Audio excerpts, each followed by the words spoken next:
Muy buenos días, les doy la más cordial bienvenida a nuestro tiempo devocional Tu Palabra para encontrar el camino. Es 29 de octubre del 2025. Vamos a continuar con la lectura de la Biblia en un año con el libro a los Hebreos capítulo 8. Libro a los Hebreos capítulo 8.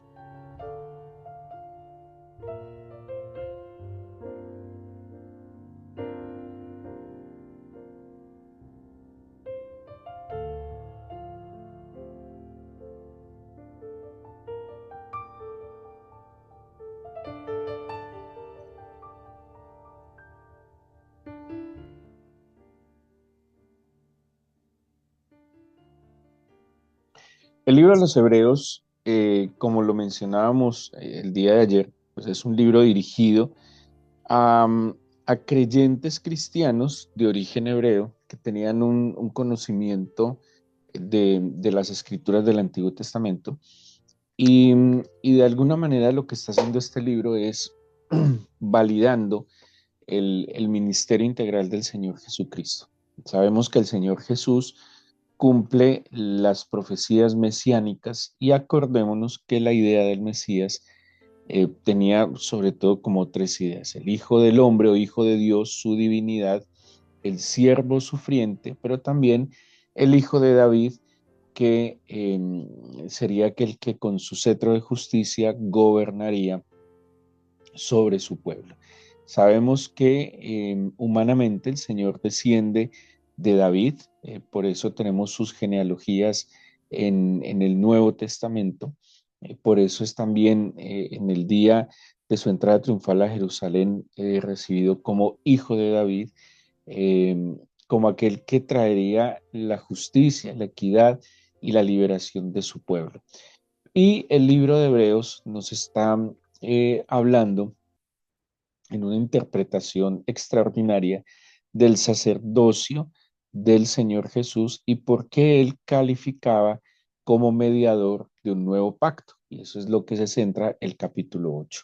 El Señor Jesús no es descendiente de la tribu de Leví, así que él, y lo aclara el capítulo 8, humanamente no debería fungir como sacerdote, sino que pues él, al ser descendiente de David, de la tribu de Judá, pues su función sería solamente como rey gobernante. Pero vamos a leer un poco el capítulo 8 para que entendamos lo que está tratando de explicar el libro de Hebreos y de nuevo validando el sacerdocio eterno de nuestro Señor Jesucristo. Dice: ahora bien, el punto principal de lo que venimos diciendo es que tenemos tal sumo sacerdote, el cual se sentó a la diestra de la majestad, del trono de la majestad en los cielos, ministro del santuario y de aquel verdadero tabernáculo que levantó el Señor y no el hombre, porque todo sumo sacerdote está constituido para presentar ofrendas y sacrificios,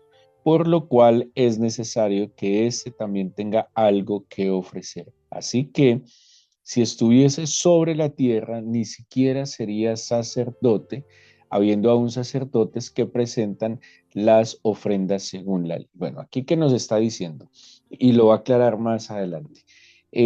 Moisés vio, y así nos lo deja entender la Biblia, hay un tabernáculo en los cielos, tal cual es el tabernáculo en los cielos. Moisés vio el modelo y construyó el tabernáculo aquí en la tierra. Ahora, ¿quiénes eran los mediadores? Acordémonos que la función del sacerdote es mediar entre Dios y los hombres. Por eso veíamos en el capítulo 5 de Hebreos que el sacerdote es tomado de entre los hombres, constituido a favor de los hombres, para que presente delante del Señor ofrendas, intercediendo por la humanidad. Así como la función del profeta es traer la palabra del Señor al pueblo, representar al Señor a través de sus mensajes divinos con el pueblo, el sacerdote tiene la función de llevar los mensajes del pueblo a Dios, ¿sí?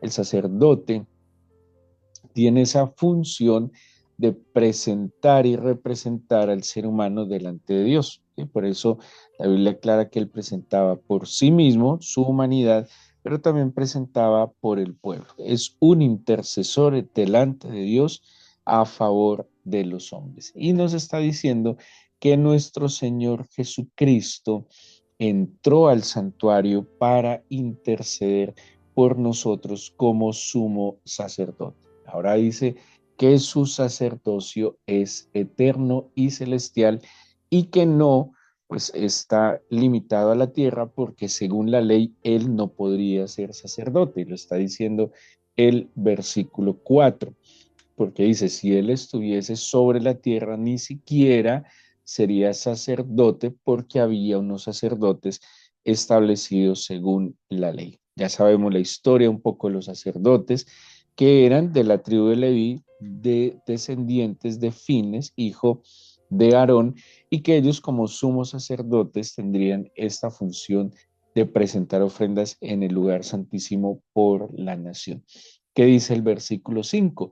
Los cuales sirven a lo que es figura y sombra de las cosas celestiales, como se le advirtió a Moisés cuando iba a erigir el tabernáculo, diciéndole, mira, haz todas las cosas conforme al modelo que se te ha mostrado en el monte. Moisés, entonces, en sus experiencias extáticas en el monte Sinaí, ve el tabernáculo que está en los cielos y tal cual era el tabernáculo en los cielos, debía construir el tabernáculo aquí en la tierra y se establecería el sacerdocio pues en los levitas y específicamente en Aarón. Ahora, dice el versículo 6, pero ahora tanto mejor ministerio es el suyo, se refiere al ministerio de nuestro gran sumo sacerdote Jesucristo. Dice, cuánto es mediador de un mejor pacto establecido sobre mejores promesas, porque si aquel primero hubiera sido sin defecto, ciertamente no se hubiera procurado lugar para el segundo, porque reprendiéndolos dice, aquí vienen días, dice el Señor, en que estableceré con la casa de Israel y la casa de Judá un nuevo pacto, no como el pacto que hice con sus padres el día que los tomé de la mano para sacarlos de la tierra de Egipto, porque ellos no permanecieron en mi pacto y yo me desentendí de ellos, dice el Señor.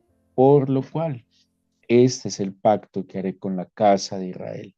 Después de aquellos días, dice el Señor, pondré mis leyes en la mente de ellos y sobre su corazón las escribiré y seré a ellos por Dios y ellos me serán por mi pueblo. Y aquí entra en un tema muy importante que se puede identificar a través de las escrituras y es la idea de pacto. En el Antiguo Testamento se utiliza una palabra que es berit, que viene del verbo hebreo bara, que es cortar, ¿sí? Y es que en la antigüedad la manera de hacer un pacto es un acuerdo, un pacto es una alianza que se hace entre dos partes, generando un lazo vinculante. Y ese pacto tenía una, digámoslo así, una señal o tenía una forma de validación, ¿sí? Así como hoy en día las personas cuando hacen un acuerdo o pactan algo, van a una notaría y registran sus firmas y esa firma notariada es la que le da validez a ese acuerdo, ¿sí? No es simplemente, bueno, obviamente la palabra tiene validez y la palabra del Señor tiene validez, pero el pacto tiene que ver como con el sello de ese acuerdo que se hizo con las palabras, ¿sí? Y pues donde hay unas implicaciones mutuas de ambas partes. En la antigüedad, entonces, esos pactos se hacían cortando por la mitad animales, pasaban en medio de ellos y era la forma en que ellos lo hacían, así como hoy, pues hacemos lo que les indicaba en una notaría. Así que este verbo berit, para, pues de ahí viene la palabra berit, pacto, implicaba entonces la acción a través de la cual dos partes acordaban algo. Vamos a encontrar en la Biblia, en el Antiguo Testamento se menciona, creo, más o menos unas 280 veces el término berit, Y vamos a encontrar este lazo vinculante entre el hombre y el ser humano, por lo menos en 6 ocasiones, siendo una de ellas, no aparece la palabra Berit como tal, pero en los relatos sí podemos ver que Dios está pactando con el hombre. Este pacto es unilateral, o sea, es de parte de Dios, pero en algunos casos tiene unas condiciones y en otros no tiene condiciones. Lo que se dice en la teología, pacto condicional o pacto incondicional. Encontramos en el Antiguo Testamento, bueno, algunos han denominado los pactos en el Antiguo Testamento respecto a un lugar, pero lo correcto es que los pactos tienen que ver con las personas, ¿sí? Por eso los pactos, la mejor denominación es de acuerdo a la persona. Tenemos un primer pacto con Adán. En Adán el Señor pacta con la humanidad y el pacto tiene que ver, digámoslo así, tiene una condición y la condición de ese pacto es no tomar del árbol del conocimiento del bien y del mal. Este pacto implica una bendición absoluta y una provisión extraordinaria a través de lo creado, centrándose en digámoslo, un símbolo de vida que es el árbol de la vida, que sabemos a través de la Biblia que ese árbol de la vida representa a Jesucristo como la gran provisión del Padre. Y, y ese pacto implicaba un lugar, el Edén, que quiere decir deleite. Ese pacto tenía una condición y era no tomar del fruto del árbol del conocimiento del bien y del mal, pero sí, sin límite alguno, poder alimentarse del árbol de la vida, que ya sabemos que es Jesucristo. Ese pacto entonces se da en el Edén con Adán y con Eva. Sabemos la historia que el ser humano se multiplica, crece y lastimosamente se desvincula de este pacto.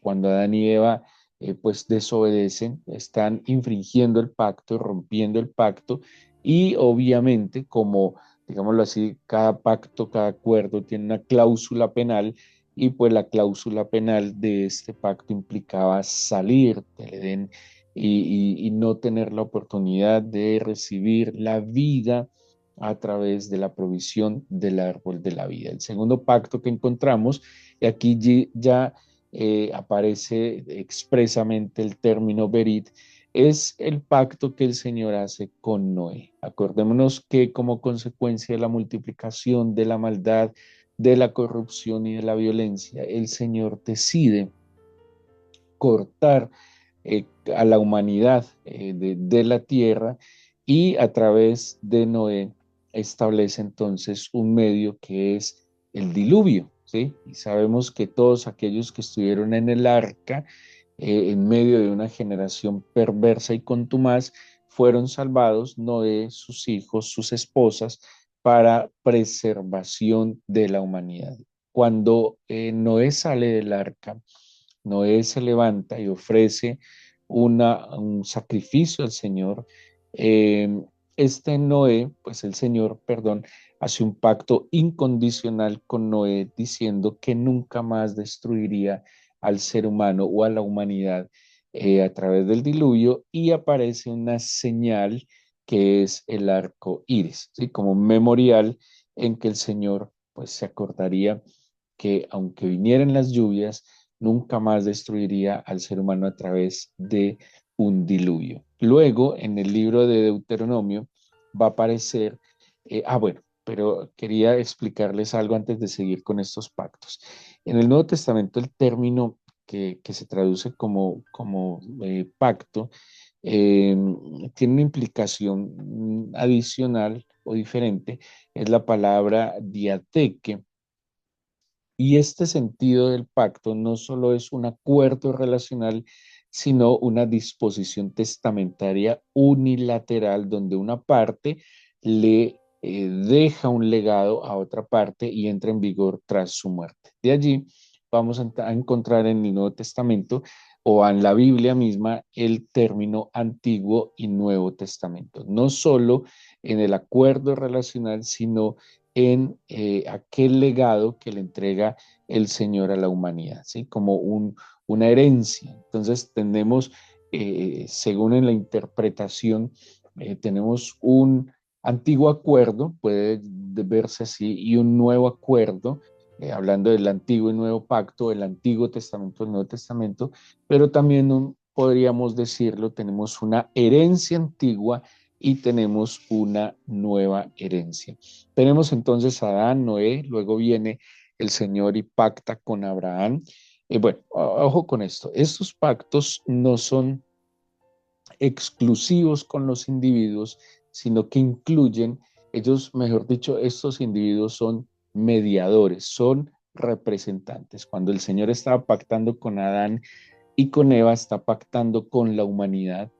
Cuando el Señor está pactando con Noé, también está pactando con la humanidad. Cuando Dios está pactando con Abraham, está pactando con su descendencia. Y más adelante vamos a ver que ese pacto con Abraham no solo va a ser con su descendencia biológica, sino que va a ser con su descendencia espiritual. Y por eso, dentro de todas las connotaciones del pacto del Señor con Abraham, dice que bendecirá a todas las familias de la tierra. ¿Pero a qué familias? Aquellas familias que por fe se irían a adherir a ese pacto de bendición en Abraham. Luego, en el libro de Números, hay un pacto que el Señor hace con Fines, sacerdote, donde en el pacto le promete un sacerdocio perpetuo. Bueno, aquí hay algo muy importante también en los pactos, que hay una promesa o unos compromisos, ¿sí? Como los pactos vienen de parte de Dios en la Biblia, el Señor cuando pacta con el hombre asume unos compromisos. Por eso estamos hablando de promesas, que es lo que está mencionando el libro de Hebreos. El Señor asume unos compromisos. Cuando usted se casó, usted hizo un pacto delante de Dios y delante de los hombres, y en ese pacto asumió unos compromisos. Por eso vienen la, los votos, ¿sí? Los votos es esta manifestación de los compromisos que yo asumo al hacer este pacto o este acuerdo. Entonces, cada uno de estos tiene unas promesas, ¿sí? Entonces, por ejemplo, a Noé le dicen no voy a volver a destruir la tierra con diluvio y va a haber una señal de ese pacto, ¿sí? Así como en el matrimonio la señal de ese pacto son los anillos que simbolizan el amor perpetuo, pues entonces en el caso de Noé el símbolo iba a ser el arco iris, en el caso de Abraham el símbolo, señal o signo sería la circuncisión como, digámoslo así, señal de identidad. ¿Sí? Entonces, Dios pacta con Abraham, en Abraham pacta con su descendencia y coloca una señal que es la circuncisión como símbolo de identidad. El arco iris es de alguna manera ese símbolo de ese pacto que denota per, preservación de la humanidad, ¿sí? O sea, preservación. En el siguiente pacto tenemos identidad. En el primer pacto tendríamos, digámoslo así, la bendición en términos generales. Luego en el pacto sacerdotal de Números 25 que les mencioné, creo que es capítulo 12, 13, con el hijo de Aarón es un sacerdocio perpetuo. ¿Y qué está pactando? Que siempre habría alguien delante de Dios a favor de la humanidad. Aquí el mediador es los hijos de Aarón. Luego el Señor va a pactar con Moisés o también se puede decir con el pueblo de Israel en el monte Sinaí y el signo, señal o símbolo de este pacto va a ser la Torá, o sea, las tablas de la ley. ¿Qué es Torá? Instrucción y guía. Esa sería la connotación de este pacto, instrucción y guía. Luego el Señor va a pactar con David, el hijo de Isaí, de la tribu de Judá, y este pacto implicaría reinado y liberación, y como le dice el Señor, trono para siempre. Entonces, cada uno de estos pactos tenía unas implicaciones de bendición, de compromisos o promesas hechas por el Padre, y algunos de ellos eran de manera condicional o incondicional. ¿Qué quiere decir? Que aquel que se adhiriera a este pacto asumía las condiciones que demandaba este pacto, ¿sí? En el caso de Noé, como les mencioné, es un pacto incondicional, o sea, el Señor se compromete y pues no hay una demanda de la contraparte, de un compromiso de la contraparte, pero en el caso, por ejemplo, de Abraham estaba la circuncisión, en el caso de los sacerdotes estaba el entender, o más bien el vivir como tal apartado. En el caso, aunque es incondicional más bien, en el caso de Moisés y Israel está la obediencia a la Torá, y en el caso de David es un pacto incondicional, ¿sí? Si van a ver, los hijos de David no se portaron una maravilla, pero a pesar de que no se portaron como una maravilla, ellos mantuvieron en el trono y pues este pacto se va a cumplir perfectamente en Cristo. Y viene el pacto, el nuevo pacto que nos está hablando el libro de Hebreos. Y ese nuevo pacto, el mediador es Jesucristo. Así como Adán, Noé, Abraham, los sacerdotes, Moisés y David fueron los mediadores de aquellos antiguos pactos, nuestro amado Señor Jesucristo es el mediador de este nuevo, mejor y perfecto pacto. Por una sencilla razón, ¿quién es el que media en este pacto? ¿Quién es el que está asumiendo el compromiso en este pacto? Y Jesucristo eh, perfecciona de tal manera el pacto antiguo que en Jesucristo, lo dice Romanos 5, el Señor es el nuevo Adán, ¿sí? Él nos introduce de nuevo a la vida de deleite en el Espíritu. El Señor Jesucristo es, podríamos decirle, ese nuevo Noé. Que el Señor Jesucristo es la promesa de preservación del ser humano, de guardar al ser humano en medio de una generación corrupta y violenta. El Señor Jesucristo, que lo enseña también el Nuevo Testamento, tiene que ver en ese pacto con Abraham, donde Pablo, por ejemplo, explica que ya no es la identidad a través de la circuncisión de la carne, sino la identidad que se da a través del bautizo en el nombre del Padre, del Hijo, del Espíritu Santo, y que ya no implica una circuncisión física, sino la purificación del corazón a través del genuino arrepentimiento, el perdón de los pecados que nos ofrece el Señor y la inmersión en su espíritu en el bautismo. Acordémonos que la palabra bautismo implica inmersión en la naturaleza divina del Señor, donde hay una identidad, donde por eso San Pablo decía, ya no vivo yo, Cristo vive en mí, donde claramente nos enseña el Nuevo Testamento que estamos en Cristo, como lo expresa claramente Efesios, dándonos a entender todo lo que el Padre identifica en nosotros a través del Hijo.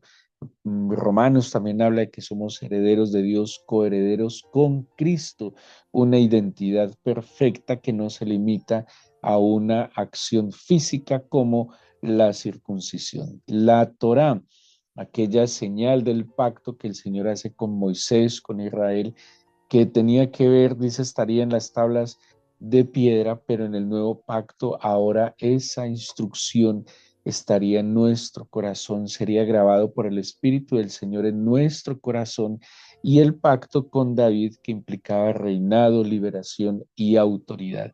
El Señor Jesucristo entonces es el mediador del nuevo, perfecto y eterno pacto que reúne todos estos pactos mencionados, los perfecciona y que, digámoslo de alguna manera, lo que está diciendo Hebreos, que si estos pactos antiguos o este pacto antiguo hubiese sido perfecto, pues no habría habido necesidad de un nuevo pacto, pero aquí tenemos el nuevo pacto en Jesucristo. Así que si alguien tuviera identidad, sería aquel creyente que conoce, reconoce, acepta humildemente al Señor Jesucristo como su Señor y su Salvador, arrepintiéndonos de nuestros pecados, adherimos entonces o somos adheridos a este pacto eterno. Si los pactos antiguos, que es lo que dice Hebreos, hubiesen sido perfectos, pues no hubiera necesidad de este nuevo pacto en Jesucristo. Así que nosotros hoy, por Cristo Jesús, por las promesas, dice, mejores promesas, o sea, un compromiso perfecto, somos sus hijos, legalmente sus hijos, somos su pueblo, legalmente su pueblo. Ahora, hemos hablado un poco de esto, algunos anulan entonces el pacto que el Señor hizo con el pueblo de Israel en la antigüedad, y no estamos hablando de anulación de pacto, sino de perfeccionamiento del pacto. Y eso es lo que el escritor de Hebreos nos está diciendo entonces en este capítulo 8. Dice que el Señor, al dar un nuevo pacto, está renovando, perfeccionando todo lo anterior, y no simplemente lo anula, sino que lo perfecciona y lo mejora. Es muy bueno y es muy necesario por eso ir al Antiguo Testamento. La mejor manera, mire, el Nuevo Testamento, por decirlo de alguna manera, es la reinterpretación del Antiguo Testamento. Y si alguien solo lee y estudia el Nuevo Testamento, queda con la mitad de la información. Hay que ir al Antiguo Testamento para comprender la profundidad y la perfección de la obra del Señor que está plasmada en el Nuevo Testamento. Así que en esta mañana, Padre eterno, yo te doy gracias por tu Hijo Jesucristo. Y hagamos una oración al Padre por haber permitido que nosotros, primero pues por la época en la que hemos nacido, segundo por las circunstancias y la gracia que nos ha cubierto al poder conocer a nuestro Señor y hacer parte de su pueblo a través de un pacto eterno. Démosle gracias al Señor porque de parte de Él lo ha hecho todo para que nuestra vida tenga sentido, para que nuestra vida tenga propósito, para que nuestra vida sea salvada, preservada, para que entendamos que el deber ser del ser humano no es solo nacer, crecer, reproducirse y morir, que el ser humano fue creado para trascender, pero la única manera de trascender es en el Espíritu, en tu Santo Espíritu, Señor. Hoy te agradezco porque sé que el pacto que tú has hecho con nosotros es un pacto de sanidad, de salvación, es un pacto de identidad, de preservación, es un pacto de dirección, de autoridad y protección siempre. Es un pacto de mejores promesas, promesas eternas, que tú, Señor, como dice la Escritura, lo que dices con tus labios lo haces con tus manos, que tú no eres hombre para que no hagas lo que has prometido, sino, Señor, que en tu perfección lo que dices lo haces. Ayúdame a mí a adherirme a este pacto a través de mi fe, porque así como la condición de algunos pactos del Antiguo Testamento implicaban obediencia, implicaban unas acciones, pues mi condición hoy para vivir y disfrutar este nuevo pacto es la fe, la persuasión interna, la certeza de quién eres y de lo que tú dices, Señor.